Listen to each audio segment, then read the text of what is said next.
अस्सलाम वालेकुम स्टूडेंट, क्या हाल चाल है जी। मैं हूं मोहम्मद अहमद नज़ीर और जैसे कि आप लोगों ने कल इससे पहले दो लेक्चर्स के बारे में हमारी बात हो चुकी है। आज topic 2 lecture number 1 motion and force से आज मेरे बेटे हम जिस टॉपिक्स के बारे में बात करेंगे, जिनके बारे में डिटेल में बात करेंगे, वो आपके पास मेरी जान आज का जो कंटेंट है वो डिस्टेंस, डिस्प्लेसमेंट, वेलोसिटी और एक्सेलरेशन है। सो मेरे बेटे, इससे पहले भी आप इन चीजों के बारे में बड़े अच्छे से जानते होंगे, तो आज मेरी कोशिश होगी इसको मजीद अपने बेहतर अंदाज में या जो जितना हो सका इस तरह से एक्सप्लेन करूं कि आपका जो कॉन्सेप्ट है वो डेवलप हो जाए। अगेन मेरी रिक्वेस्ट होगी कि जो भी लोग इस वक्त हमारे लेक्चर को देख रहे हैं, सुन रहे हैं, तो आपको पूरा लेक्चर जरूर सुनना चाहिए ताकि आप कन्वे जो मैं करना चाहता हूं वो इजीली हो सके। अगेन जिन लोगों ने अभी तक रजिस्ट्रेशन नहीं करवाई, तो इन लोगों के लिए अभी फिलहाल फ्री ट्रायल क्लासेस चल रही हैं। आपने रजिस्ट्रेशन के लिए इस नंबर पे कांटेक्ट करना है 033196111589।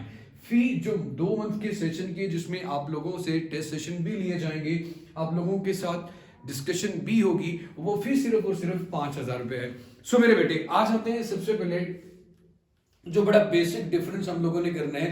पहला कॉन्टेक्ट द पॉइंट नंबर 1 लिख रहा हूं, दरमियान में एक मार्जिन ड्रॉ कर देते हैं ताकि हम मैक्सिमम से मैक्सिमम चीजें कवर अप कर सके। सो मेरे बेटे, सबसे पहले हम डिस्टेंस और डिस्प्लेसमेंट में जो डिफरेंस है ये डिफरेंशिएट करने की कोशिश करते हैं कि what is called distance, what is called displacement. So मेरे बेटे, ये डेफिनेशन आप लोगों ने अपनी बुक से, अपने टीचर से भी बड़े वाज़ेह अंदाज में सुनी होगी। Shortest distance between 2 points, shortest distance between 2 points, इसको मेरे बेटे आप नाम देते हो डिस्प्लेसमेंट का। बिटवीन 2 पॉइंट्स मैंने जरा क्रॉस में लिख दिया। अब ये हमारे पास है जी डिस्प्लेसमेंट, और डिस्प्लेसमेंट को हम डिनोट करते हैं डी और उसके ऊपर एरो लगा देते हैं। एरो का मतलब ये है जनाब, ये आपके पास एक वेक्टर क्वांटिटी है, इसका यूनिट आपके पास मीटर होता है। मैं सिर्फ फिलहाल डेफिनेशन की बात कर रहा हूं, उसके बाद मेरे बेटे मैं इसको एक्सप्लेन भी करता हूं, बाकी बातें भी आज के बाद में बात करते हैं। इसे मैं कह देता हूं actual length of the path, actual length of the path, इसको मेरे बेटे हम डिस्टेंस का नाम देते हैं। इसको मैं सिर्फ एस से रिप्रेजेंट कर देता हूं, और ये आपके पास एक स्केलर क्वांटिटी है और इसका यूनिट भी मीटर ही होता है। अब मेरे बच्चे, इंपॉर्टेंट बातें क्या हैं इनके बारे में।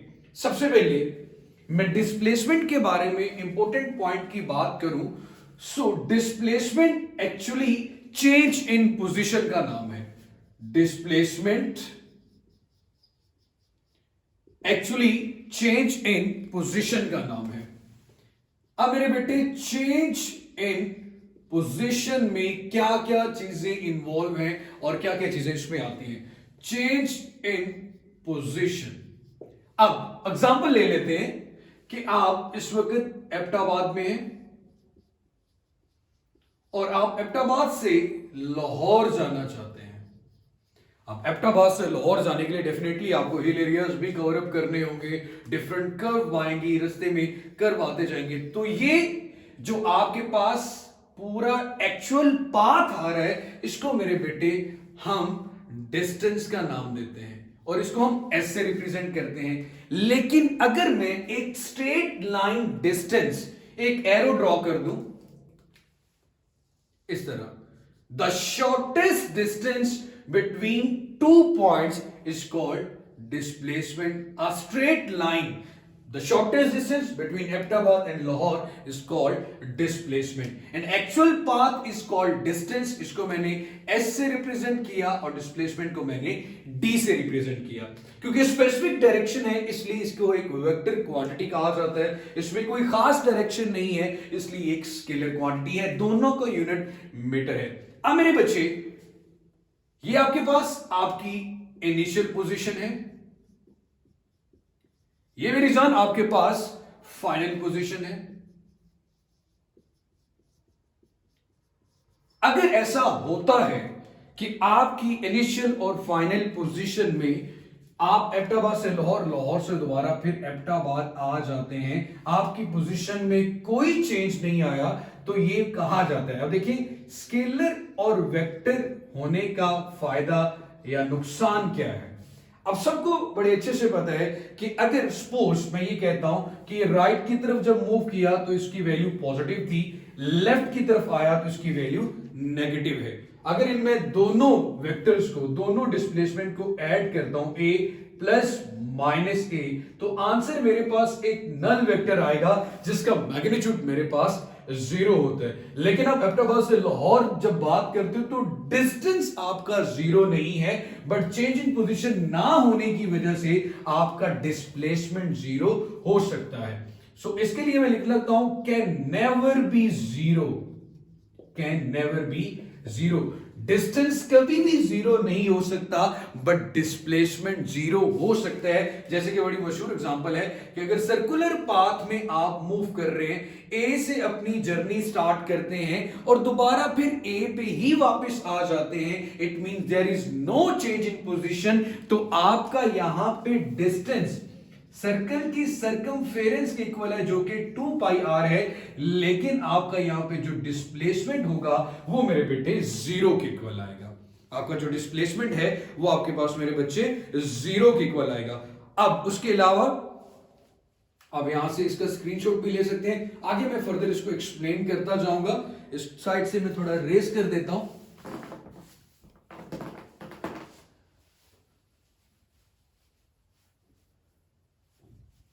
अब मेरे बेटे जरा बात करते हैं मजीद आसान लफ्जों में। अब मेरे बेटे अगर एस, आप ये कहते हैं कि डिस्टेंस और डिस्प्लेसमेंट कब बराबर हो सकते हैं या नहीं बराबर हो सकते, जी हो सकते हैं। Only in a straight line, only in a straight line. एक स्ट्रेट लाइन में ऑब्जेक्ट का डिस्टेंस और डिस्प्लेसमेंट दोनों आपस में बराबर हो सकते हैं। S is equal to D only in a straight line, ये दोनों आपस में बराबर हो सकते हैं। जैसे मैं ये बात करता हूं, ये मेरा पास इनिशियल पॉइंट है और ये फाइनल पॉइंट है, यही शॉर्टेस्ट डिस्टेंस भी है और इसी शॉर्टेस्ट डिस्टेंस को हम डिस्प्लेसमेंट का नाम भी देते हैं। उसके बाद बड़ा एक मजेदार एमसीक्यूज है कि मेरे बेटे आपके पास एस डी के इक्वल भी हो सकता है और मोस्टली ज्यादातर हमेशा, या आप ये कह सकते हो मोस्टली ज्यादातर ये होता है कि एस ग्रेटर देन आता है आपके पास डी से, because the shortest distance between two points is called displacement. इसलिए मैंने कहा कि एस ग्रेटर देन आता है आपके पास डी से। तो हम ये बात यहां पे फाइनल कंक्लूजन स्टार लगा के लिख सकते हैं कि S greater than or equal to D, या तो एस डिस्प्लेसमेंट के इक्वल होगा या उससे ग्रेटर होगा। अब मेरे बच्चे एक चीज, अगर ये एमसीक्यूज भी पूछा जाता है कि अगर डिस्टेंस और डिस्प्लेसमेंट की रेशो ली जाए, डिस्टेंस और डिस्प्लेसमेंट की रेशो ली जाए, या तो ये दोनों अगर इक्वल होंगे तो या तो ये 1 के इक्वल आ जाएगी या फिर ग्रेटर देन 1 आएगी। क्यों? आपने अभी ये बात की कि डिस्प्लेसमेंट के बराबर हो सकता है डिस्टेंस, या उससे डिस्टेंस डिस्प्लेसमेंट से ग्रेटर हो सकता है। और अगर आप डिस्टेंस ओवर डिस्प्लेसमेंट की रेशो लेंगे, या तो वो 1 के इक्वल आएगी, क्योंकि अगर दोनों केसेस में ये दोनों आपस में इक्वल आ जाते हैं, या फिर मेरे बेटे ये ग्रेटर देन 1 आएगी, तो ही आप ये बात कर सकते हैं। अगर आप डिस्प्लेसमेंट ओवर डिस्टेंस की रेशो लें, ये less than or equal to 1, ये 1 तब हो सकती है जब दोनों आपस में इक्वल होंगे। तो आप डिस्टेंस ओवर डिस्प्लेसमेंट, ये डिस्प्लेसमेंट ओवर डिस्टेंस, इस केस में दोनों रेशो हमेशा आपके पास 1 की इक्वल ही आएगी। लेकिन अगर, या फिर इसका आंसर आपके पास, क्योंकि डिस्टेंस की वैल्यू मोस्टली डिस्प्लेसमेंट से ज्यादा होती है, तो इसका आंसर लेस देन 1 भी हो सकता है। तो ये बड़ा इंपॉर्टेंट एक एमसीक्यूज था। अब मैं डिफरेंट एग्जांपल्स को, डिफरेंट केसेस को सॉल्व करता हूं कि किस किस तरह के सवालात आप लोगों से पूछे जा सकते हैं या आप लोगों को आने चाहिए about the distance and displacement. बड़ी ही मजेदार और बड़ी ही आसान एग्जांपल के साथ हम इसकी बात करेंगे। अब मेरे बेटे जरा देखिएगा, इसको मैं रेस करने जा रहा हूं। अब आप लोगों ने, मैं यहां से 7 से 8 एग्जाम्पल को कोट करूंगा और इसको जरूर देखिएगा, सुनिएगा। जहां से कोई कंफ्यूजन हो, कोई क्वेरी हो तो मेरे बच्चे जरूर पूछिएगा। सबसे पहले मेरे बेटे हम बात करते हैं एग्जाम्पल नंबर 1 मैं 1 2 3 4 5 6 7 8, ताकि आपकी जो इसमें प्रैक्टिस है वो बेहतर से बेहतर अंदाज में हो सके। अब मेरे बच्चे जरा गौर करें। मेरे बेटे, अगर आपके पास एक इस तरह का पाथ है, इस तरह के पाथ में ये आपके पास इनिशियल पोजीशन है और ये आपके पास फाइनल पोजीशन बी है। हाइट आपके पास यहां पे ये 2 मीटर है इन अ स्ट्रेट लाइन, ये भी 2 मीटर है और ये आपके पास मेरे बेटे 5 मीटर आता है। और आपसे पूछा जाए, जनाब आप बताएं कि डिस्टेंस और डिस्प्लेसमेंट किसके इक्वल होगा। ये आपके पास मेरे बच्चे इनिशियल पोजीशन है, जबकि ये पोजीशन आपके पास फाइनल पोजीशन है।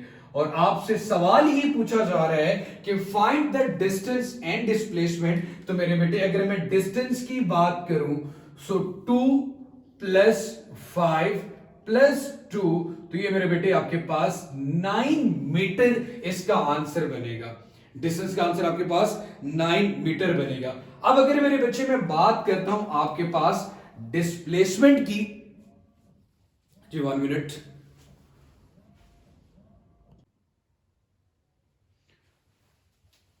सो मेरे बेटे, ये हमारे पास आंसर 9 मीटर बनता है डिस्टेंस का। Now we find the displacement. अब अगर हम डिस्प्लेसमेंट फाइंड आउट करना चाहते हैं तो डिस्प्लेसमेंट क्या होगा। तो आपने बिल्कुल नहीं घबराना मेरी जान। डिस्प्लेसमेंट के लिए आपने दोनों इनिशियल और फाइनल पोजीशन के दरमियान एक स्ट्रेट लाइन लगा देनी है। ये स्ट्रेट लाइन आपके पास, जैसे कि ऊपर वाली 5 मीटर है तो जनाब ए बी, ये भी क्या होगी 5 मीटर। तो डिस्प्लेसमेंट आपके पास इसका आंसर बन जाएगा 5 मीटर। तो the shortest distance between initial and final position is called displacement. इसको मेरे बेटे हम डिस्प्लेसमेंट का नाम देते हैं। अब मेरी जान, इसके बाद मेरे बेटे हम बात करते हैं अपनी सेकेंड एग्जाम्पल पे। ये एग्जाम्पल नंबर 1। अब एग्जाम्पल नंबर 2 की बात करता हूं मेरा बेटा।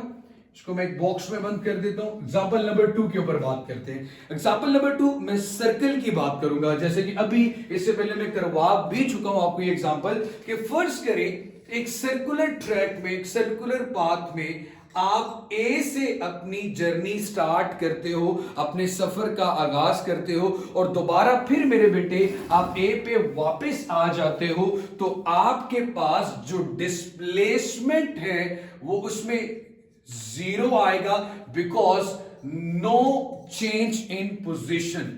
No change in position. अगर पोजीशन में किसी किस्म का कोई चेंज नहीं आया तो आपके पास जो डिस्प्लेसमेंट है उसकी वैल्यू मेरे बेटे 0 होगी। और अगर मैं डिस्टेंस की बात करूं, क्योंकि आपने ये पूरा सर्कल, एक पूरा साइकिल, एक चक्कर मुकम्मल किया है, तो ये चक्कर आपके पास 2πr के इक्वल होगा, जिसे हम नाम देते हैं मेरा बेटा सर्कमफेरेंस ऑफ द सर्कल। जिसे मेरा बेटा हम नाम देते हैं सर्कमफेरेंस ऑफ सर्कल। तो ये मेरे बच्चे हमारे पास एग्जांपल नंबर 2 आ गई। अब सर्कल से ही रिलेटेड हम एग्जांपल नंबर 3 की बात करेंगे, एग्जांपल नंबर 4 की बात करेंगे, एग्जांपल नंबर 5 की बात करेंगे। तो ये पोर्शन मेरे बेटे मैं रेस करने लगा हूं। आप लोग साथ साथ इसका स्क्रीनशॉट भी ले लिया करें और या तो ये कोशिश किया करें पूरा लेक्चर आप नोट डाउन कर लें, तो आपकी एक नोट्स भी बन जाते हैं। सो मेरे बेटे, अब दूसरा पॉइंट ये है कि अगर अगर अगर आपके पास यही एग्जांपल नंबर 3, जरा गौर कीजिएगा, मैं सर्कुलर ट्रैक की बात दोबारा से करता हूं। यही मेरे पास सर्कुलर पाथ है। अब मेरे बेटे, आपने ए से अपनी जर्नी स्टार्ट की और आप बी तक आ गए। इट मींस कि आपने हाफ जो सर्कल है वो कवर अप किया। सर्कल के सेंटर से जो डिस्टेंस होता है उसको रेडियस कहते हैं, ये भी रेडियस है। अब मेरे बेटे, कर्व के अलोंग ऑब्जेक्ट ने जो पाथ कवर किया उसको तो हम डिस्टेंस का नाम देंगे, और जो स्ट्रेट लाइन डिस्टेंस है बिटवीन ए एंड बी, इसको मेरे बेटे हम डिस्प्लेसमेंट का नाम देंगे। अब आप सबको पता चल गया होगा कि एक्चुअली मैं क्या कहना चाह रहा हूं। तो मेरे बेटे, अगर मैं डिस्टेंस की सबसे पहले बात करूं, डिस्टेंस s की बात करें, सो डिस्टेंस s मेरा बेटा आपके पास, क्योंकि पहले एक पूरा सर्कल था तो सर्कमफेरेंस ऑफ दिस सर्कल आपके पास 2 पाई r आ गई थी। अब मेरे बच्चे आपके पास हाफ सर्कल है तो आप 2 पाई r को 2 पे डिवाइड कर देंगे। जब आप 2 पाई r को 2 पे डिवाइड करेंगे तो आंसर मेरे बेटे आपके पास आएगा पाई r। इट मींस कि जो डिस्टेंस है वो आपके पास पाई r के इक्वल आ रहा है। और आप इस केस में अगर आपसे डिस्प्लेसमेंट पूछा जाए कि डिस्प्लेसमेंट किसके इक्वल आएगा, तो मेरे बेटे जो आपके पास डिस्प्लेसमेंट है, the shortest distance between 2 points, ये आपकी मेरे बेटे इनिशियल पोजीशन है, इनिशियल पोजीशन, और जबकि ये आपके पास मेरा बेटा इसकी आपकी फाइनल पोजीशन है। सो इनिशियल और फाइनल पोजीशन में अगर आप गौर फरमाए, ध्यान से देखें तो मेरे बेटे क्या डिस्टेंस आ रहा है, r प्लस r, तो ये मेरे बेटे आपके पास किसके इक्वल आ जाएगा, 2r के। तो इस तरह आप बड़े इजीली कैलकुलेट कर सकते हैं डिस्प्लेसमेंट को। अब मेरे बच्चे मैं एग्जांपल नंबर 4 की तरफ मूव करता हूं, उसके लिए मैं बोर्ड की ये वाला पोर्शन अब दोबारा से रेज कर देते हैं। एग्जांपल नंबर 4,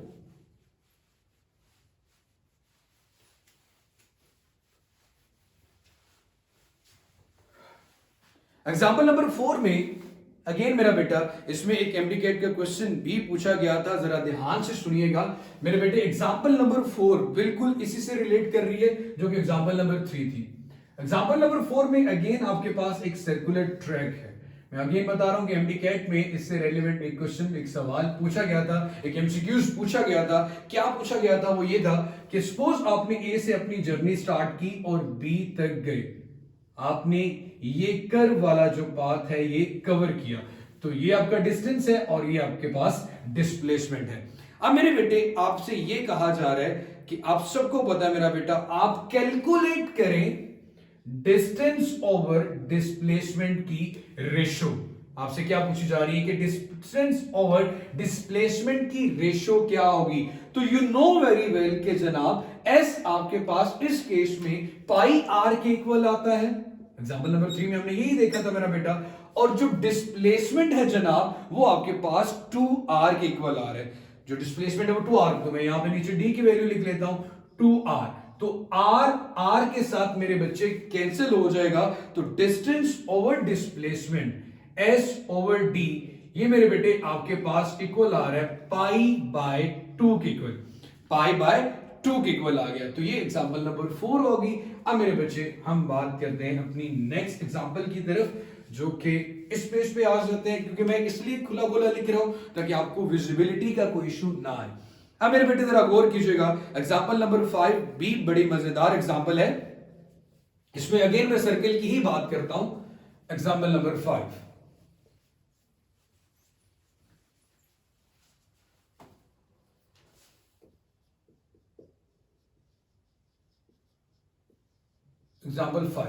एग्जाम्पल 5 में अगेन आपके पास एक सर्कुलर ट्रैक है। आपने ए से अपनी जर्नी स्टार्ट की और आप बिल्कुल यहां तक गए। ये आपका ए है और ये आपके पास बी है। अब आपको बड़े अच्छे से पता है कि जो कर्व पाथ है वो तो मेरा बेटा आपके पास इसका ये डिस्टेंस आ गया, लेकिन अगर आपने डिस्प्लेसमेंट कैलकुलेट करना है तो मैं अगेन आपको वही बताऊंगा, ए और बी के दरमियान आप एक स्ट्रेट लाइन ड्रॉ करोगे। ए और बी के दरमियान आप एक स्ट्रेट लाइन जब ड्रॉ करोगे तो आप अगर गौर से देखें तो आपके सामने ये एक राइट ट्रायंगल भी बन रही है। जब ये एक राइट ट्रायंगल बन रही है तो हमें ये डिस्प्लेसमेंट है, और ये डिस्प्लेसमेंट आपके पास इस केस में हाइपोटेनियस के इक्वल आ रहा है। ये डिस्प्लेसमेंट आपके पास इस वक्त हाइपोटेनियस के इक्वल आ रहा है। तो सबसे पहले डिस्टेंस की बात करें, अगर आप गौर फरमाएं तो मेरे बेटे ये जो शेडेड एरिया है, ये जो शेडेड एरिया जितना सर्कल का एरिया कवर अप किया गया है, ये 1/4 ऑफ अ सर्कल है। ये आपके पास क्या आ रहा है मेरा बेटा, 1/4 ऑफ अ सर्कल। तो एस कैलकुलेट करना हो तो पूरे सर्कल का ये 1/4 है, तो इसको मैं मल्टीप्लाई कर दूंगा 1/4 ऑफ सर्कल। इट मींस कि 2 pi r divided by 4, 2 pi r divided by 4। तो मेरे बेटे 2/4, तो ये आपके पास आ रहा है pi r divided by 2। Pi r divided by 2। अब आर की जो भी वैल्यू होगी देखी जाएगी मेरे बेटे। अब ये आपके पास आ गया डिस्टेंस। अब इस केस में अगर आपको डिस्प्लेसमेंट कैलकुलेट करना है तो आप अगर गौर करें तो राइट ट्राइंगल का हाइपोटेनियस आपके पास डिस्प्लेसमेंट बन रहा है। तो सिंपली आप यहां पे पाइथागोरस थ्योरम यूज कर लें।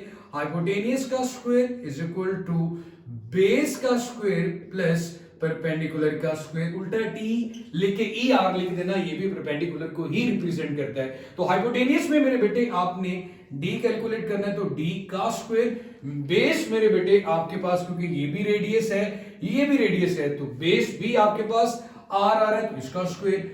एल्टीट्यूड या परपेंडिकुलर भी आर आ रहा है तो ये भी उसका क्या आ जाएगा मेरा बेटा स्क्वायर। तो मेरे बच्चे ये आपके पास डी स्क्वायर एक्चुअली बनेगा 2r स्क्वायर। और अगर आप इसका स्क्वायर रूट खत्म करेंगे तो मेरे बच्चे d की वैल्यू मैं ऊपर लिख लेता हूं या इधर लिख लेते हैं। d आपके पास मेरे बेटे आ जाएगा अंडर रूट 2r, क्योंकि 2 का तो कंप्लीट स्क्वायर नहीं होगा, अंडर रूट 2 आ जाएगा और r स्क्वायर और स्क्वायर रूट आपस में मेरे बेटे कैंसिल आउट हो जाएंगे। तो इस तरह मेरा बेटा आप इजीली कैलकुलेट कर सकते हैं। अब मेरे बच्चे हम आते हैं एग्जांपल नंबर 6 की तरफ। आप कह रहे होंगे सर डिस्टेंस और डिस्प्लेसमेंट के बारे में मेरे बेटे डिफरेंट तरह के क्वेश्चन पूछे जाते हैं, इसलिए मेरी कोशिश है कि आपको हर तरह की जो क्वेरी है, किसी भी किस्म का जो सवाल है वो बड़े आप इजीली इसको सॉल्व कर सकें। अब मेरी जान अगर हम बात करते हैं एक और एग्जांपल नंबर 6 की बात करने जा रहे हैं। एग्जांपल नंबर 6 में मेरे बेटे आप ये बात करेंगे, सपोज आप ए से बी की तरफ गए, ये आपके पास A है और ये पॉइंट आपके पास B है। B से दोबारा फिर मेरे बेटे आप C की तरफ जा रहे हैं, ये आपकी फाइनल पोजीशन है। अगर आपके पास A से B की वैल्यू 3 मीटर है, B से C की वैल्यू आपके पास 2 मीटर है, आपसे डिस्टेंस और डिस्प्लेसमेंट की वैल्यू पूछी जाती है। और अगेन ये चीज मैं बता दूं, ये इस तरह करके कुछ है मेरा बेटा आपके पास कर्व डायग्राम में एक सेमी सर्कल है इस तरह करके। अब ये इसका मतलब है कि अगर आपके पास ये वाली वैल्यू यहां से यहां तक BC नहीं, यहां से 2 मीटर है तो फिर ये भी 2 मीटर है, मतलब टोटल आपके पास मेरा बेटा ये 4 मीटर बनेगी। अब मेरे बच्चे अगर फिर मैं इसको A और C को आपस में मिलाऊं तो ये मेरे पास एक हाइपोटेनियस ही बन जाएगा मेरा बेटा। हाइपोटेनियस के सामने आपके पास ये बेस आ गया, ये आपके पास परपेंडिकुलर आ गया। अब आपसे डिस्टेंस और डिस्प्लेसमेंट पूछा जा रहा है, तो सबसे पहले अगर आप मेरा बेटा डिस्टेंस की वैल्यू कैलकुलेट करें, डिस्टेंस की वैल्यू कैलकुलेट करें तो देखें A से C तक तो 3 मीटर है, प्लस आधा सर्कल आ रहा है तो उसके लिए तो डिस्टेंस आ जाता है पाई आर, तो 3m प्लस पाई आर आ गया। और r की वैल्यू आपके पास रेडियस 2 मीटर है तो 3m प्लस पाई आर की जगह पे आप 2 लिख लेंगे। और कांस्टेंट जो भी है इसका यूनिट भी अगर आपके पास मीटर है 3.14 है तो आप इजीली इसका डिस्टेंस कैलकुलेट कर सकते हैं। अब बात करते हैं मेरा बेटा डिस्प्लेसमेंट की। तो डिस्प्लेसमेंट आपके पास actually the shortest distance between A and C is hypotenuse है, तो अगेन पाइथागोरस थ्योरम यूज करेंगे। तो अगर आप पाइथागोरस थ्योरम यूज करेंगे तो मेरे बेटे आपके पास अगर परपेंडिकुलर देखा जाए तो वो 4 का स्क्वायर है, बेस देखी जाए तो वो 3 का स्क्वायर है, तो 4 का स्क्वायर 16 है, 3 का स्क्वायर 9 है, सो 16 प्लस 9 ये मेरे बेटे आपके पास 25 बनेगा। और 25 का अगर मैं स्क्वायर रूट खत्म करूं तो ये बच्चे मेरे पास 5 आ जाएगा। तो ये जनाब 5 मीटर AC आपके पास डिस्प्लेसमेंट आ गया एग्जांपल नंबर 6 में। अब मेरे बेटे हम बात करेंगे एग्जांपल नंबर 7 की। और एग्जांपल नंबर 7 में एग्जांपल नंबर 7 में मेरा बेटा हम एग्जांपल इस तरह की लेंगे कि हम बात करेंगे आपसे कभी डायरेक्शनल कहा जाता है कि एक बंदा नॉर्थ में इतनी तरफ जा रहा है, साउथ में ये जा रहा है, ईस्ट में इस तरह जा रहा है, वेस्ट में इस तरह जा रहा है, तो वहां पे कुछ बच्चे कंफ्यूज हो जाते हैं। नॉर्थ साउथ ईस्ट वेस्ट के जब क्वेश्चंस आते हैं तो मेरे बेटे उसको आपने कैसे हैंडल करना होगा, इसका सबसे आसान हल मैं आप लोगों को मेरा बेटा बताता हूं। सपोज अब सबसे पहले तो ये चारों ड्रॉ कर लो, ये आपके पास मेरा बेटा नॉर्थ है, ये आपके पास मेरे बेटे साउथ है, ये मेरी जान आपके पास ईस्ट है और ये मेरी जान आपके पास वेस्ट है। आपने मेरे बच्चे जो चीज याद रखनी है मेरा बेटा वो ये है कि n प्लस जे यूनिट डायरेक्शन को होल्ड करता है, s माइनस जे को होल्ड करता है, ईस्ट आपके पास प्लस आई यूनिट वेक्टर को होल्ड करता है और वेस्ट आपके पास माइनस आई यूनिट वेक्टर को होल्ड करता है। और ये मेरे बेटे आपके पास इसका ओरिजिन है। अब मेरे बेटे आपने याद रखना है, सपोज एग्जांपल लिए ली जाती है कि a person walk 3 metre north, a person walk 3 metre north. आपने डिस्प्लेसमेंट कैसे लिखना होगा, a person walk 3 metre north, 3 metre north की तरफ जा रहा है तो आप 3 लिख के साथ क्या लिख देंगे, जे यूनिट वेक्टर। यहां अगेन मेरा बेटा 3 मीटर नॉर्थ की तरफ गया तो 3 लिख के मैंने साथ क्या लिख दिया, J unit vector. Again 10 metre towards the east, फिर वो कितनी तरफ जाता है, 10 मीटर का डिस्टेंस कवर करता है टुवर्ड्स द ईस्ट, तो 10 के साथ लिख दें मेरा बेटा आप आई लिख दें। फिर वो कहता है जनाब ये 6 मीटर ट्रेवल करता है टुवर्ड्स द साउथ, तो -6j लिख दें। अब सवाल ये कि माइनस क्यों लिखना, कि नीचे इसकी वैल्यू मेरा बेटा आपके पास नेगेटिव आएगी। अगेन फिर वो 6 मीटर वेस्ट की तरफ जाता है, तो फिर मैं इसके साथ, क्योंकि लेफ्ट की तरफ वैल्यू है, राइट पे हॉरिजॉन्टल पॉजिटिव और लेफ्ट पे नेगेटिव, तो ये -6i आ जाएगा। अब आप सबको मेरे बच्चे हम प्लस माइनस कर लें, 3j -6j तो ये बनेगा -3j, 10i -6i तो ये बनेगा 4i।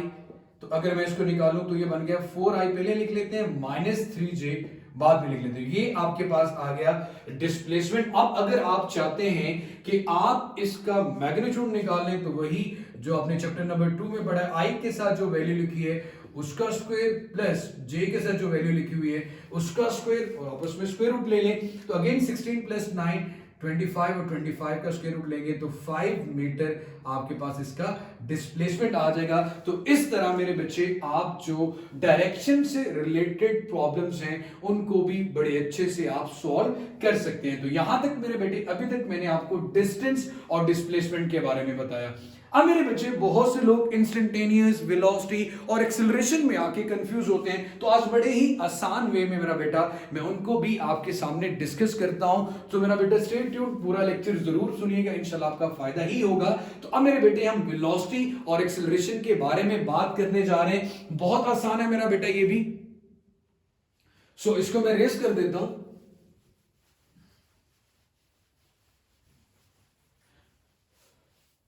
जिस तरह का ताल्लुक आपस में डिस्टेंस और डिस्प्लेसमेंट का था, इसी तरह का ताल्लुक आपस में स्पीड और वेलोसिटी का भी है। इस तरह का ताल्लुक आपस में स्पीड और वेलोसिटी का भी है। सो मेरे बच्चे जरा ध्यान से सुनिएगा, आप वेलोसिटी और स्पीड की बात करने जा रहे हैं। वेलोसिटी और स्पीड, मैं बड़े ही सादा लफ्जों में इसको एक्सप्लेन करने की कोशिश करूंगा मेरे बेटे। तो सबसे पहले अगर मैं बात करूं, जैसे कि आप लोगों ने वेलोसिटी एक वेक्टर क्वांटिटी है जबकि स्पीड एक स्केलर क्वांटिटी है। जैसे कि आप लोगों ने ये चीज याद रखी थी कि डिस्टेंस ओवर डिस्प्लेसमेंट की रेशियो हमेशा greater than or equal to 1 आएगी। सिमिलरली स्पीड और वेलोसिटी की भी ratio greater than or equal to 1 आएगी। तो ये पॉइंट मेरे बेटे आप लोगों ने हमेशा अपने की पॉइंट्स में लिख लेना है, याद रखना है। डिस्टेंस में change with respect to time speed होता है और डिस्प्लेसमेंट में change with respect to time velocity होता है। अब मेरे बेटे सबसे पहले आपके पास एवरेज स्पीड या एवरेज वेलोसिटी की बात करते हैं हम लोग। उसके बाद मेरे बेटे हम फिर बात करते होते हैं आपके पास मेरा बेटा इंस्टेंटेनियस की। फिर हम मेरे बेटे बात करते हैं इंस्टेंटेनियस के बारे में, ज्यादा कंफ्यूज नहीं होना, अभी आप लोगों को बिल्कुल अच्छे से क्लियर हो जाएगा।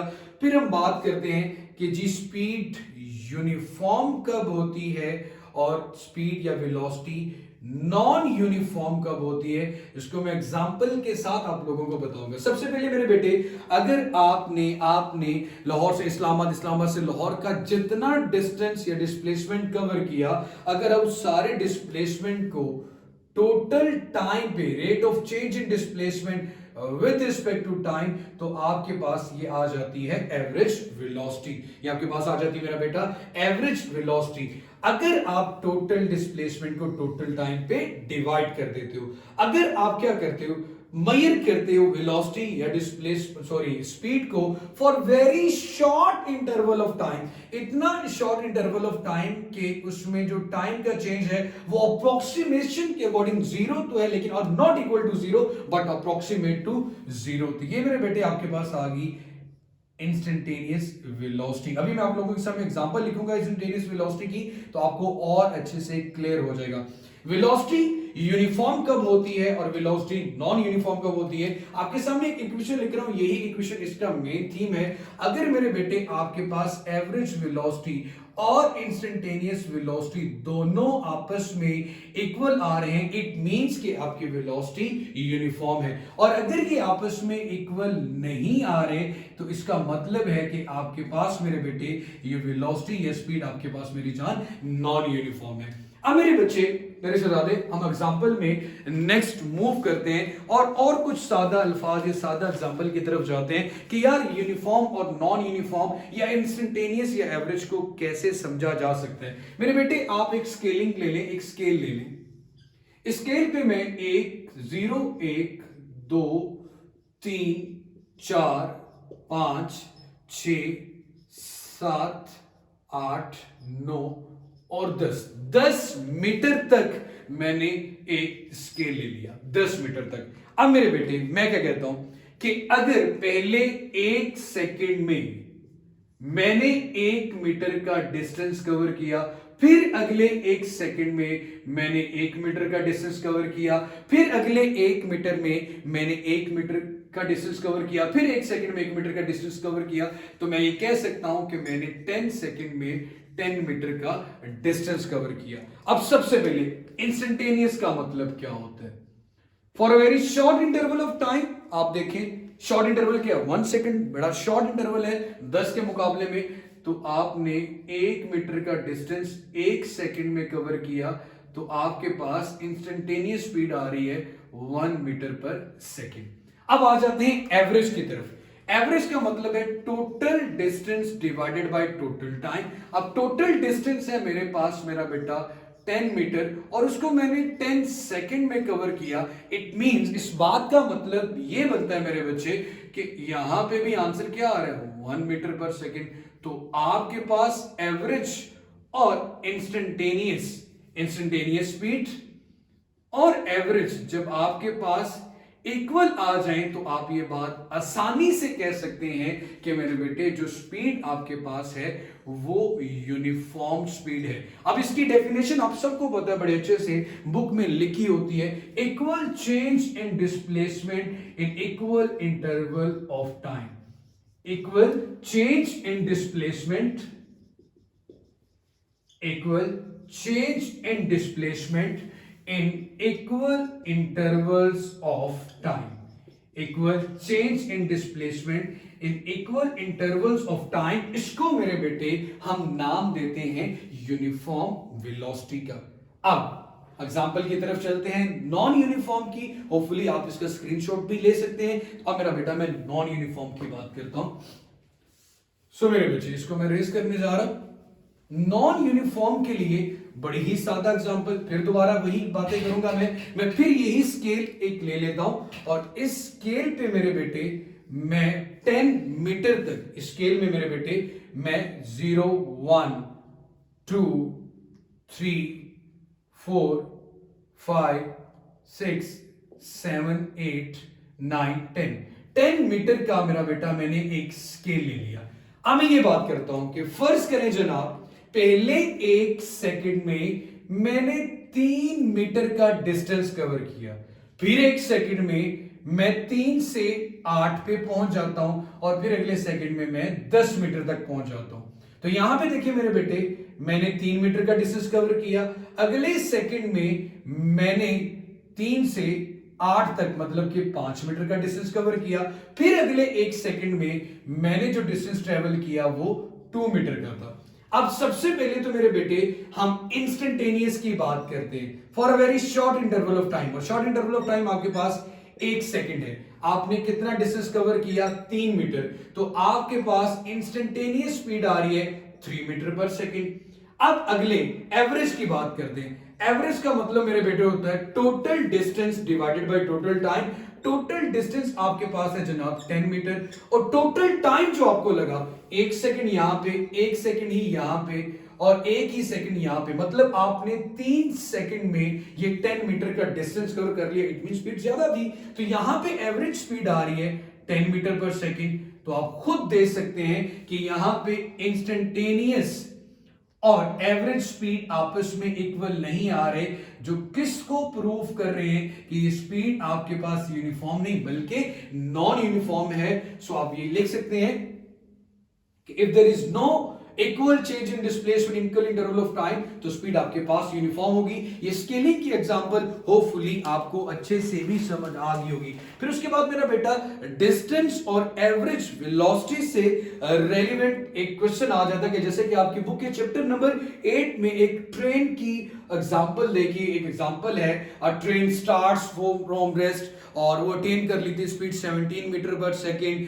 और कितने टाइम में? 50 सेकंड में। तो जो आपसे पूछा जाता है कि जी आप हमें कैलकुलेट करें कि उसने कितना डिस्टेंस ट्रेवल किया, तो इसके लिए आसान से एग्जांपल मैं इसी को रेस करता हूं मेरे बच्चे। उसके बाद मेरा बेटा सिमिलरली हम इसको एक्सप्लेन कर देंगे एक्सेलरेशन को। सो मेरा बेटा बहुत शॉर्ट सा टॉपिक रह चुके हैं हमारा, डिस्टेंस एंड एवरेज। एवरेज जब आप कैलकुलेट करते हो वेलोसिटी इनिशियल और फाइनल दोनों को ऐड करते हैं और 2 पे मेरा बेटा डिवाइड कर देते हैं। तो इसका फॉर्मूला आपके पास होता है S is equal to V average multiply by T। जैसे कि अभी हमने एक बात की कि एक ट्रेन है जो एवरेज, अगर मैं सिर्फ V एवरेज का फॉर्मूला लिखूं तो ये होता है VI plus VF divided by 2। तो ये फॉर्मूला हमारे पास क्या बन जाता है? VI plus VF divided by 2 multiply by T। अब एग्जांपल ये है कि ट्रेन स्टार्ट करती है रेस्ट से, तो उसकी इनिशियल वेलोसिटी होगी 0, फिर अटेन कर लेती है वो 17 मीटर पर सेकंड की वेलोसिटी। कितनी अटेन कर लेती है मेरा बेटा? 17 मीटर पर सेकंड की वेलोसिटी। कितने टाइम में मेरे बच्चे? 50 सेकंड में। तो इसका एवरेज डिस्टेंस कैलकुलेट करना, तो सिंपली क्या करोगे? इनिशियल क्या है? 0 प्लस 17 डिवाइडेड बाय 2, और जो भी आंसर आएगा उसको हम 50 से मल्टीप्लाई कर लेंगे, तो ये मीटर में हमारे पास इसका डिस्टेंस आ जाएगा। तो ये थे मेरे बेटे कुछ एवरेज वेलोसिटी और इसके रेलेवेंट क्वेश्चन। इसी तरह मेरा बेटा अब छोटी सी बात करते हैं। आप लोगों ने एक्सेलरेशन के बारे में पढ़ा जरूर होगा, लेकिन किस टर्म को कब क्या नाम दिया जाता है वो मेरे बेटे मैं आपको शॉर्टली एक्सप्लेन कर देता हूं, छोटा सा बता देता हूं मेरे बेटे। जैसे डिस्प्लेसमेंट में change with respect to time velocity है, सिमिलरली वेलोसिटी में चेंज। अब इसकी सादा सी एग्जांपल, अगर आप गाड़ी पे बैठे हैं और आपकी स्पीड में कमी या इजाफा हो रहा है, कभी कम हो रही है कभी ज्यादा हो रही है, मतलब सादा सा लफ्ज, अगर चेंज आ रहा है तो एक्सेलरेशन है, और अगर चेंज नहीं आ रहा तो एक्सेलरेशन नहीं है। सो मेरे बेटे इसको जरा ध्यान से सुनिएगा, और बहुत आसान सा मजेदार सा टॉपिक है। एक्सेलरेशन आपके पास है मेरा बेटा change in velocity divided by change with respect to time. अब मेरे बच्चे आप लोगों ने ये फॉर्मूला भी पढ़ा होगा एक्सेलरेशन का, change in velocity vf minus divided by t। तो ये vf is equal to vi plus at, ये फर्स्ट इक्वेशन ऑफ मोशन भी बन जाता है। एक्चुअली हमारा जो कल का टॉपिक होगा वो भी इक्वेशंस ऑफ मोशन पे होगा कि कहां पे वैलिड होती हैं और कहां पे वैलिड नहीं होती। अब मेरे बेटे अगर आपकी स्पीड में इंक्रीज आ रहा है, ये जरा पॉइंट जरा ध्यान से सुनना मेरा बेटा, तो ये एक्सेलरेशन है। इसको हम पॉजिटिव एक्सेलरेशन या सिर्फ एक्सेलरेशन का नाम देते हैं। और अगर आपकी स्पीड में डिक्रीज आ रहा है, चेंज तो तब भी आ रहा है, इसको मेरा बेटा हम डिसेलरेशन कहते हैं। इसको मेरा बेटा हम क्या नाम देते हैं? डिसेलरेशन। लेकिन अगर आपने स्पीड कम करते करते ब्रेक्स ही अप्लाई कर दी हैं, तो मेरा बेटा जब आपकी स्पीड बिल्कुल 0 हो जाएगी चेंज होते होते, तो उस एक्सेलरेशन को हम रिटार्डेशन का नाम देते हैं। उस एक्सेलरेशन को मेरे बेटे हम रिटार्डेशन का नाम देते हैं। अब मेरे बेटे, अब हम मैं बात करता हूं, दो तरह का फ्रेम ऑफ रेफरेंस भी एक्सप्लेन किया जाता है, फ्रेम ऑफ रेफरेंस, FORM। एक होता है मेरा बेटा इनर्शियल और एक आपके पास होता है मेरा बेटा नॉन इनर्शियल। हम दोनों के लिए एक ही एग्जांपल कोट करेंगे। इनर्शियल फ्रेम ऑफ रेफरेंस ऐसा फ्रेम ऑफ रेफरेंस जिसका एक्सेलरेशन जीरो, और फ्रेम ऑफ रेफरेंस वो जगह, वो पॉइंट जहां पर से बैठकर किसी भी किस्म का कोई एक्सपेरिमेंट परफॉर्म किया जाता है, उसको मेरे बेटे हम फ्रेम ऑफ रेफरेंस का नाम देते हैं। अभी मेरे बच्चे, अगर मेरी जान आपका एक्सेलरेशन जीरो नहीं है तो आप non inertial frame of reference की बात करते हैं। सबसे पहले example inertial frame of reference की मैं कहता हूं अर्थ, अगर मैं सॉफ्टली स्पीकिंग कह सकते हो कि अगर मैं बहुत ओवरऑल बात करें ना, नॉर्मली बात करें, तो हम ये मानते हैं क्योंकि हमें जमीन पे रहते हुए कभी जमीन की मूवमेंट या झटके महसूस नहीं हुए, तो हमें लगता है कि अर्थ एक कांस्टेंट स्पीड और वेलोसिटी के साथ अपने मदार में, अपने ऑर्बिट में घूम रही है, तो इसकी वेलोसिटी में कोई चेंज नहीं आ रहा, तो इसका एक्सेलरेशन जीरो है। मैं यहां पे लिख रहा हूं सॉफ्टली स्पीकिंग। तो ये एक इनर्शियल फ्रेम ऑफ रेफरेंस है। फिर अगर मैं स्ट्रिक्टली स्पीकिंग बात करूं तो मेरे बच्चे, स्ट्रिक्टली ये कहा जाता है, जो ऑब्जर्व किया गया, कि अर्थ एक्चुअली जो उसका सर्कुलर पाथ है अराउंड द सन, वो एग्जैक्ट सर्कुलर तो नहीं है, वो जब अर्थ के गिर्द घूम या अर्थ आपके पास सन के गिर्द रिवॉल्व कर रही होती है मेरे बेटे, जब उसके बहुत करीब होती है तो ये स्पीडली मूव करती है, और थोड़ा डिस्टेंस पे जब होता है ये, तो इसके बाद इसकी स्पीड थोड़ी सी कम हो जाती है। तो इसका कम या ज्यादा होना जमीन पे रहने वालों के लिए इतना कम होता है कि हमारे लिए डिटेक्टेबल नहीं होता, लेकिन होता जरूर है। इसलिए मैंने कहा स्ट्रिक्टली स्पीकिंग कहा जाए तो यहां पे स्पीड में चेंज है, और ये non inertial frame of reference है अर्थ। लेकिन अगर सॉफ्टली स्पीकिंग देखा जाए तो ये आपके पास इनर्शियल फ्रेम ऑफ रेफरेंस है। जिस तरह हमने वेलोसिटी को डिफाइन किया, आपके पास मेरे बेटे एवरेज, इंस्टेंटेनियस और यूनिफॉर्म, नॉन यूनिफॉर्म। सिमिलरली मेरे बच्चे, आपके पास एक्सेलरेशन की भी यही टाइप्स हैं। अगर मेरे बेटे आप एवरेज एक्सेलरेशन की बात करें तो एवरेज एक्सेलरेशन हम लोग मेरा बेटा लिख चुके हैं। Instantaneous acceleration for a very short interval of time, delta t approaches to zero, del v over del t. और अगर हम बात करें वही इक्वेशन कि आपके पास एवरेज एक्सेलरेशन और इंस्टेंटेनियस एक्सेलरेशन सेम आ जाए तो आपके पास एक्सेलरेशन उस वक्त यूनिफॉर्म होता है, कांस्टेंट होता है। जैसे कि ग्रेविटेशनल एक्सेलरेशन 9.8 मीटर पर सेकंड स्क्वायर है, या फिर आप ये कह सकते हो किसी की गाड़ी की वेलोसिटी में जो चेंज आ रहा है या जो एक्सेलरेशन पैदा हो रहा है 3 मीटर पर सेकंड स्क्वायर आ रहा है, तो ये आपके पास मेरा बेटा एक कांस्टेंट एक्सेलरेशन है। और अगर एवरेज एक्सेलरेशन और इंस्टेंटेनियस एक्सेलरेशन आपके पास ना आए तो इस एक्सेलरेशन को हम नॉन यूनिफॉर्म एक्सेलरेशन मानते हैं।